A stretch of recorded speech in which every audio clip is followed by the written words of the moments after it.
I see on IMDb that you work for the Muppets. I said, yes, I did for several years. He said, please, can you explain what makes the Swedish chef so funny?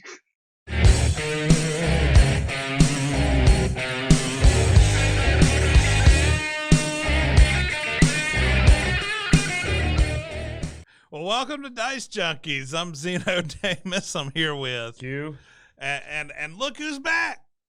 It's Blood Axe. All right, we got Blood Axe on the Skype, and right. Last thing, I'm gonna need Blood Axe in on this one because I'm not super familiar with the topic. He ran it through, ran over it a little bit before the Tell show. us about it, man. But Frank Oz says he's not welcome to perform with the Muppets or on Sesame Street. Disney doesn't want me. So what's this about, Blood Axe? So yeah, this was an interview that was recently performed with Frank Oz, and I've actually reached out to him and tried to get him on our show, and unfortunately haven't gotten responses back. But it does shed some light on some of the things that we heard from one of our interviews with Tim Rose, which you all are welcome to go back and look at some of those videos that we have that we did a couple months ago. But apparently Frank Oz isn't welcome back to do the Muppets, which he was famous for doing Miss Piggy. He did Fozzie the Bear, but he also did Bert from Bert and Ernie on Sesame Street, and he also did Grover. But he's not welcome back. He was basically forced into retirement when Disney acquired the Muppets back in 2004, and the fans have really not been happy with the performances and the direction of the Muppets. I was excited when they were releasing a new Muppet series several years back, and then I watched it and I'm like, what the hell is this? This isn't the Muppets. This is a trash fire. And a lot of it goes back to what Tim Rose was saying to us earlier on, is that, these aren't just puppeteers. It's not just people running the strings. It's people who understand and develop a character of what they're performing. And you can tell the difference whenever you have someone else portraying Miss Piggy versus when Frank Oz was portraying Miss Piggy or Fozzie the Bear. And the fact that he's not being welcomed is really kind of disturbing, is because you have these legacy characters with these legacy performers, and Disney's like, we can get somebody cheaper to do it. And it's suffering because of it. Not only that, but the story writing is terrible, but even the performance isn't what we expected or what we were used to as kids growing up watching the Muppet Show or watching the films. Yeah, here Frank Oz says, I do love to do the Muppets. I'd love to do the Muppets again, but Disney doesn't want me, and Sesame Street hasn't asked me for 10 years. They don't want me because I won't follow orders and I won't do the kind of Muppets they believe in. He's like, I don't watch the Muppets due to the soul. The soul's not there. The soul is what makes things grow and be happy. But I miss them and love them. Or be funny, yeah, sorry. And that's sort of what you were saying just a second ago was, you watched the Muppets and it just wasn't the Muppets anymore. I grew up on the Muppets and Sesame Street. And I know he's talking about, I tried to watch some of the recent stuff. And it's very clear that people think they know better. And when they do, they start to ruin things because they don't understand children. They have agendas they're trying to get in your kids' heads, and it's just like, stop, man. And he's right. Like, the Muppets have not been the Muppets for a long time, but Sesame Street, I've heard some things about Sesame Street. Like, wow. Plus the original goal, which was actually educating children in poorer areas that where the schools weren't doing a very good job to try to help them catch up. A lot of people didn't know that. Sesame Street was a catch-up program for kids that had bad schools. You watched Sesame Street and you learned a lot of the things that you may not be getting a good lesson of in school. But now it's a paid service. You got to have, HBO to watch it now. And it's doing political agendas now instead of education. I mean, even the Muppet Babies, designed for small children, they had a whole gender identity episode with Gonzo. I didn't even know that. Yeah, and big gender identity. You're just like, yeah. He brings up another point with when he says there's an inability for corporate America to understand the value of something they bought. And I think we've seen that in a lot of franchises that have been picked up where they end up getting destroyed because of, the person who bought them wanted to change the tone to something that more, the more they wanted, losing its value, because the value was not that tone. Well, all the people that loved the show and had a vision or pushed out for corporate or political agendas, and they think that's going to work, but it's like the reason you bought this is because it was successful, because it wasn't that. But they're stupid. Nothing's dumber than a corporation. They are the most idiotic existence because 2 + 2 = banana. They just can't use common sense. Hey, Banana! What did everybody love about this show? The charm, the effort put in the characters, the fact that they had like he said, a soul. What are we going to do? Let's take all that out. I mean, look at KK, Kathleen Kennedy. Look what she did to Star Wars. Like, she took everything you liked about Star Wars out of it and thought it would work. No, that's all I can say. I mean, that's what she did. And I'm just like, why would you think that'd work?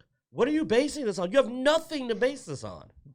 Any last thoughts on this, Blood Axe? Well, the difference between the Muppets and Star Wars is Star Wars has a rabid cult following.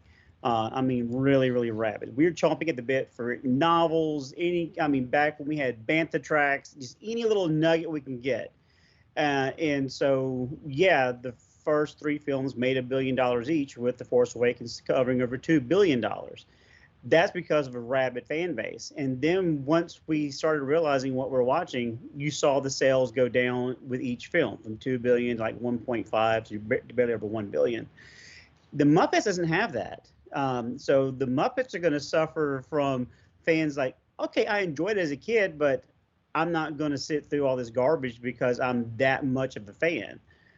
It's the best way I can put it is I enjoy the Star Wars that we have now, not what we could have had.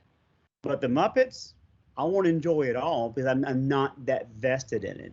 So unless you can capture the same magic and they had originally, you're not going to have a very big following. And that includes the performers that did them, whether it's those performers teaching new performers how those characters behave, their mannerisms, and so on and so forth. And the story, you're not going to have a very successful franchise. And Q's right. Acquiring a franchise and not understanding why it's successful and continuing that formula. Don't repeat the formula, expand upon it, absolutely. And you can include lessons and agendas and things that are subtle, that are like Gene Roddenberry did back in the day. He tackled a lot of controversial things, but in a smooth, well-told story. Well, yeah, I mean, it's nothing new that the movies and stuff have political biases and stuff like that. They just used to be a lot more subtle about it and didn't ruin the movie.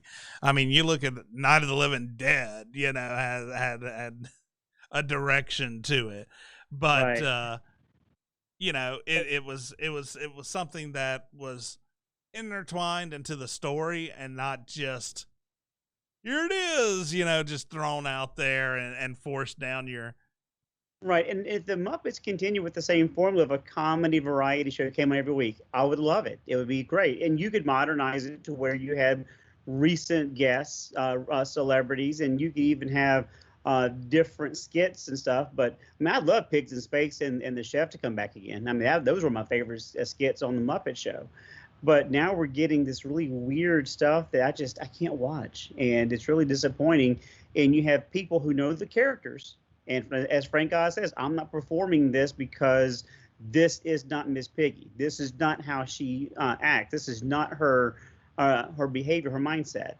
So anyway, I'm going to go ahead and diverge on that because I can go about the Muppets all day long. Yeah. Well, we have been. I think we're at our hour point, so it's a good place to roll out the credits. And thanks for watching, everybody. Be sure to check us out. Our Dicejunkies.com has links to where we are all around the internet: Twitter, Twitch, Instagram, Facebook, YouTube, all that good stuff. Of course, as we start going to cons, a lot of those sources will be more active. They've been a little light since we haven't really been going out a lot. But our hunt for Delta as we go to cons. Yeah. Look forward to those. Be sure to go to YouTube now. That's where we have the probably the majority of our content with gaming stuff with Blood Axe and Q. I know they've been playing a lot of Aliens, Firestorm recently. Firestorm Elite. Fire team. Fire team. Oh yeah, whatever. You know what? They ain't changed the Firestorm. Dang it, we about the only people playing it. It took us like 2 weeks to find a third person. It's me, Blood Axe, and like 4 lonely people playing this game. I found one. He bought it over the weekend. He found a new person. Oh wow! So like you're waiting, like, hey, did you buy Aliens Fire Team Elite? Play with us. So you don't have to play it just like everybody else. Yeah, go watch it. So speaking of which, we've got several videos going through the campaign, but I'm going to develop a strategy video probably today to come out, hopefully Monday. That if you are playing Aliens Fire Team, it's going to be a strategy to help you get through Horde to quickly level your characters, not as an intention to complete it, but just so you can power experience your guns and your characters up so you can actually go play the campaign and have fun. So look out for that. The Xenos. That's the hint. Hint, shoot Xenos. All right. Be sure to hit that like and that subscription notification button on YouTube, wherever it is. And as always, somewhere. Thanks for watching. And